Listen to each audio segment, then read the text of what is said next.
Thank you. Good morning. Thank you for being here. Since the launch of the Bolo program in 2018, my team and I have prided ourselves on deploying innovative concepts to encourage the public to be on the lookout for Canada's most wanted. As you can see today, to make our new top 25 more real than ever before, we decided to invite all our top 25 suspects to this announcement. I'll further discuss the special concept when I take the podium in a few minutes. A kind reminder for the media that there will be a proper photo up at the end of the press conference without the podium. Now, introducing VPD Acting Deputy Chief Wiedemann.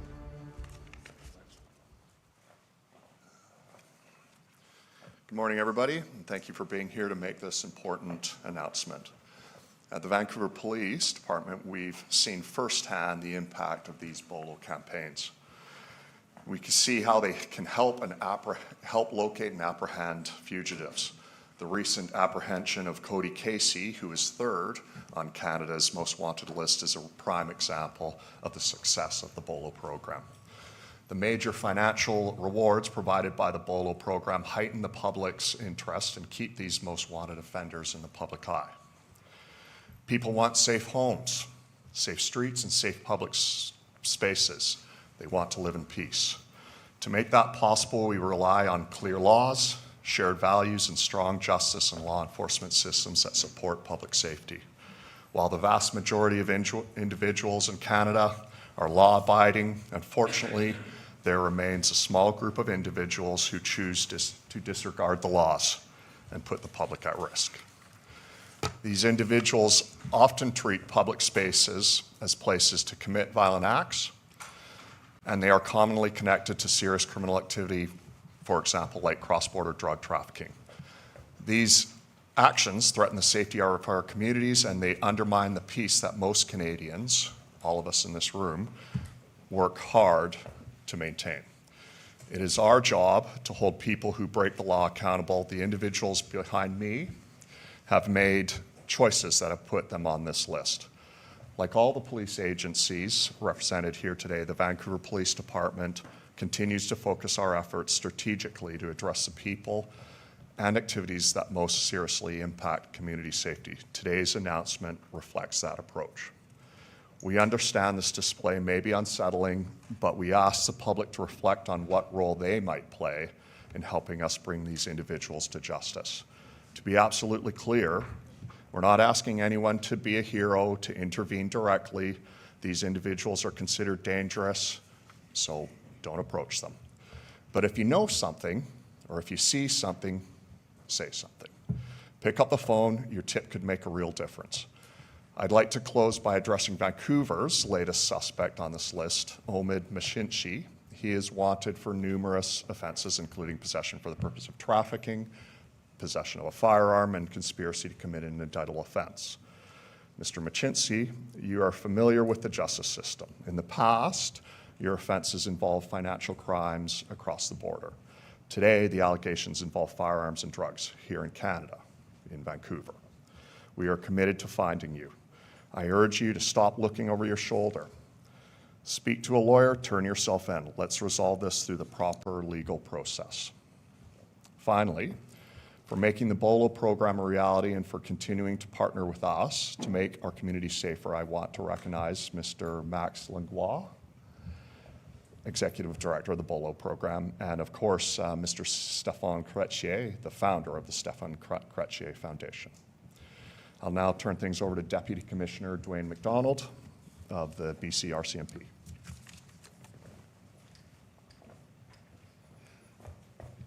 Thanks, Dale.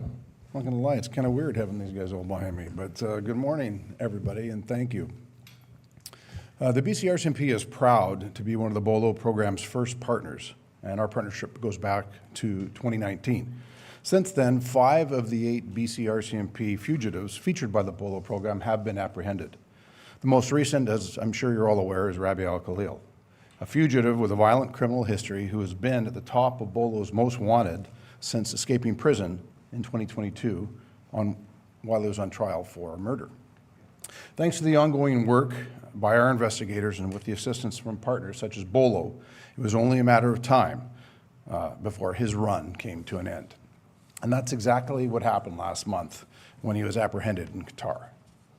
Police investigations often unfold quietly, with work happening behind the scenes, even as we close in on a suspect. And today I'd like to give special acknowledgement to Bolo for ensuring that Rabi Al-Khalil would never stop feeling the unrelenting pressure of being actively pursued by police as one of Canada's most wanted criminals, even while overseas. His name and his face continued to be shared by Bolo far and wide while he was on the run. And now the process is moving forward to have him face justice here in Canada. Today, as we unveil a new Top 25, I want to stress the importance of our partnership, not just with Bolo, but with the public. We are stronger together, and your eyes and your ears play an extremely valuable role in public safety.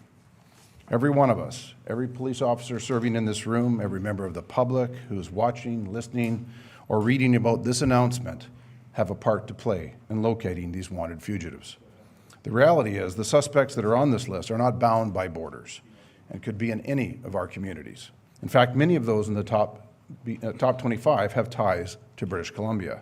The number one suspect on this list, Brian Fuentes Grimjalvo, is from Montreal, but is believed to have connections with strong ties to the Lower Mainland.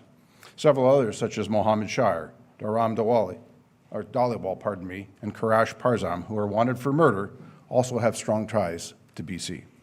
If you know where these fugitives are, call in the tip. You won't be asked about the crime that they're wanted for. You won't be asked for a statement or to testify in court. We don't care if you know them. We don't care if you simply pass them on the street. We, and I do mean all of us, just need to find them. My message to all of the 25 fugitives on this list today is simple. The odds are not in your favor. Call a lawyer, come up with a plan to surrender, and just like Rabi Al-Khalil, your time on the run is over. Thank you. I'd now like to pass the mic to Max Langlois. Thanks, Max. Thank you. Good morning, and thank you for being here. Acting Deputy Chief Constable Weedman mentioned it earlier. It may feel uncomfortable, especially if you're in this room today, to see the 25 most wanted fugitives in flesh behind me. And it showed. On the one hand, these fugitives have been awarded Bolo Top 25 spots, not only because of the major crimes they're charged with, but because they know they're wanted. And they're actively evading arrest. On the other hand, make no mistake, these dangerous individuals are somewhere among us right now. So they will remain this afternoon, tonight, tomorrow, next week, if we don't do something. Together, as a nation, we're sending the message that we're on the lookout for them. Over the years, Bolo has deployed many unique concepts to encourage citizens to be on the lookout for Canada's most wanted, including life-size cutouts, online contests, billboards, and more. With today's concept, the spoof masks, we once again raise the bar in what Bolo is willing to do to encourage you to be on the lookout. Behind every one of the spoof masks behind me is a police officer, ranging from constable to superintendent, who volunteered for this event. For today, we call them models. To make this as real as possible, in order to give you a better chance to be on the lookout, the physical traits of each model behind me matches the fugitive that he or she is portraying.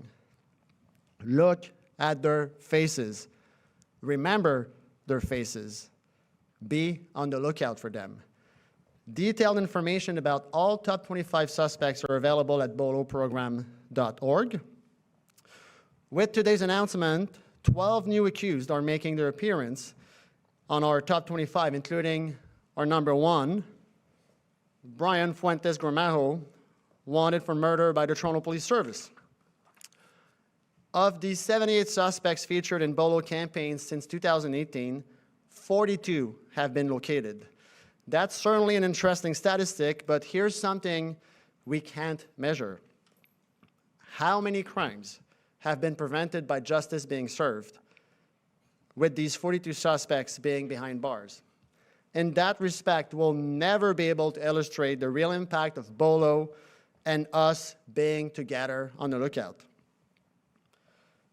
Today, we're doing more than showing you the faces of these individuals. As always, we offer major rewards. Each of our top 5 cases now includes a reward of up to $100,000 for any information leading to their arrest. These rewards can be paid once the fugitives are in custody of the police services they're wanted by, period. There are no other conditions. Before I conclude, I want to take a moment to thank our main partners for today's announcement, VPD, BC RCMP, and CFSU BC. Without you, this wouldn't be possible. I also want to thank our models who've made themselves available for this very special task. I wish this event will bring you the fame you deserve, but I'm sure you'll be satisfied with the fame you're bringing to these fugitives. In conclusion, don't forget, the fugitives on display behind me may make you feel unsafe. They may make you feel frustrated, even powerless. But these guys are not the ones with the power. They're not the ones in control. You have the power. You have the control, because we have the power of the collective I. Together, we have made our communities safer and will continue to do so. Call in the tip.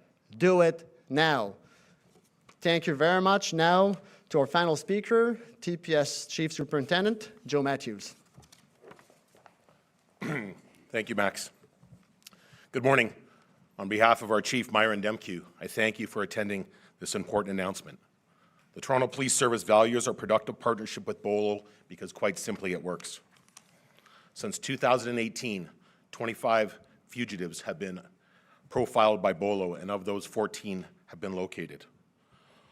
Bolo works because it's not just partnering police agencies, it's partnering with the community as well. You don't make it to #1 of Bolo's top 25 for stealing a car. You're at the top of this list because we believe you pose a serious threat to any person and any place where you may be. Brian Fuentes Gramajo fits that bill. Quite often, the charges we lay paint a very narrow picture of the crimes committed. In this case, it's first-degree murder. On the surface, we're talking about the death of a young man who was shot and killed in a parking lot of a Toronto mall on July 17th of this year. But devastating as that murder was and continues to be for that young man's loved ones and family, and unsafe as it has made that community feel, I've flown across the country today not only for the justice of one family or the safety of one community. Brian Fuentes Gramajo isn't from Toronto, and quite frankly, I doubt that he's there today. We believe he's a member of a Montreal-based gang called Zone 43. Journalists here in Vancouver may be familiar with this gang, because even though it operates primarily in Ontario and Quebec, it has tentacles on this side of the country as well. We know their members have committed crimes here, and we know they've hidden out here. We are acutely aware that of the number of places Brian Fuentes Gramajo may be, Vancouver is one of them. And that, in our eyes, puts your community, or any community he may be hiding at risk. For this reason, the Bolo program is offering a reward of up to $100,000 for any information leading to the arrest of Brian Fuentes Gramajo. If you know where he is, or simply believe you may know something relevant to his whereabouts, call us now at 416-808-0606. A Toronto Police member will be available 24 hours a day, 7 days a week to connect you with an investigator. So whether you're in Montreal, Toronto, Vancouver, or anywhere else in this country or beyond, our ask is simple. Be on the lookout. And if you know something, if you see something, say something. Your call may be worth up to $100,000. Finally, my message to Mr. Fuentes Gramajo and all the fugitives on this list: your world got a lot smaller. There are millions of eyes looking for you. We will find you. Call your lawyer and turn yourself in. Thank you.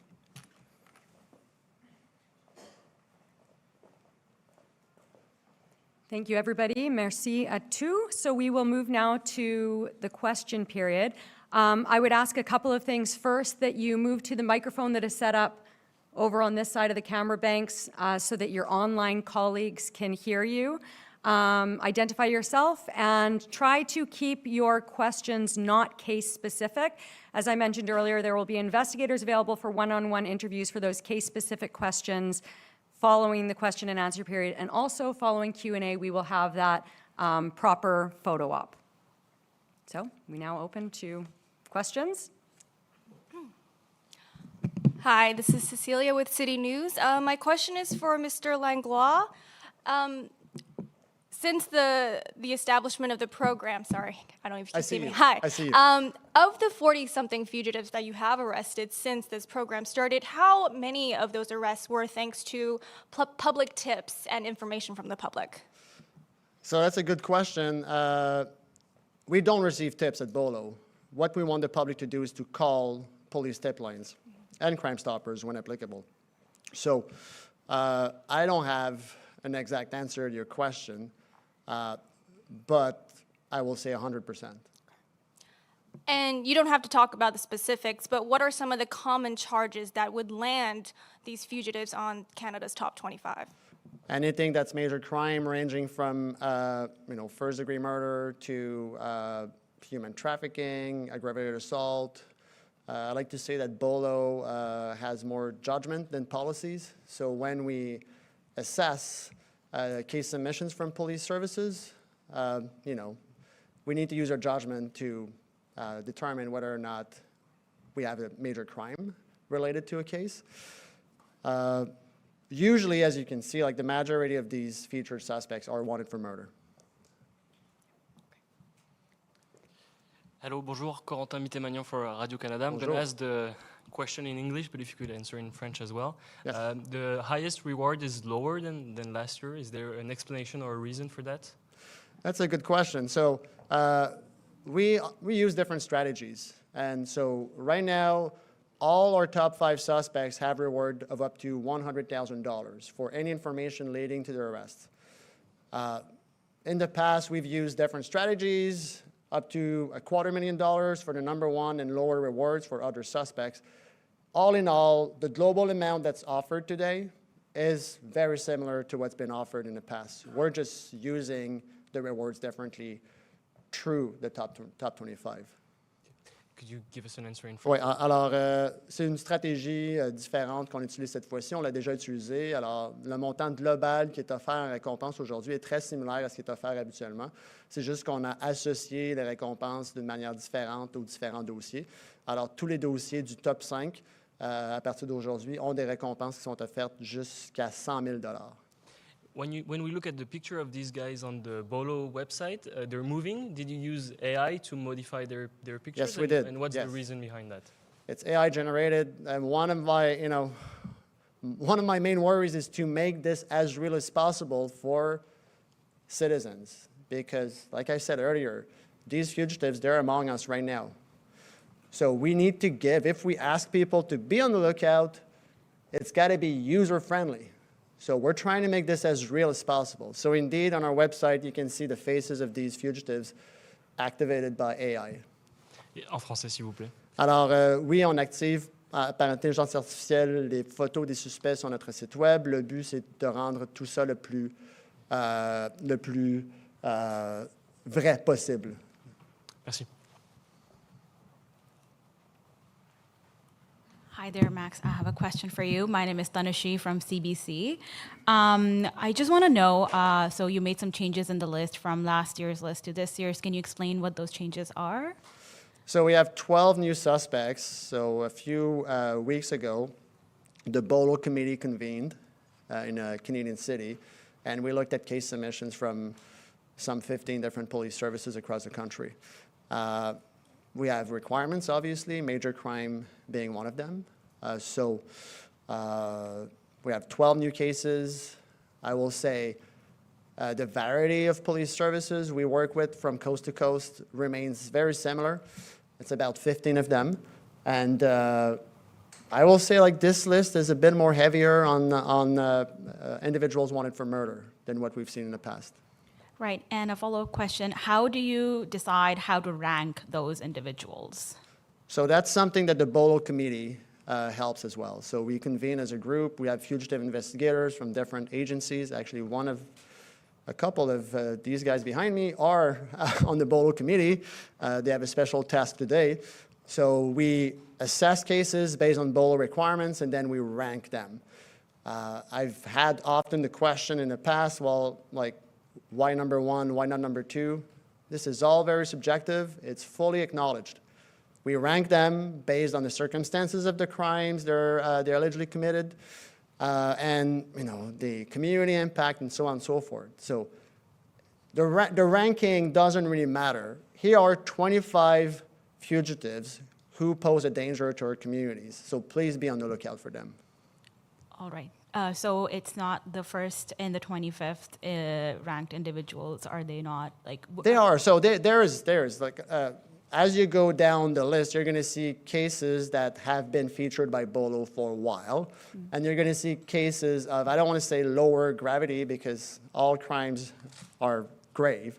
But obviously, if you're wanted for first-degree murder, I think everybody will agree that that's a more heinous crime than being wanted for assault, for example. Okay. Thank you very much. You're welcome.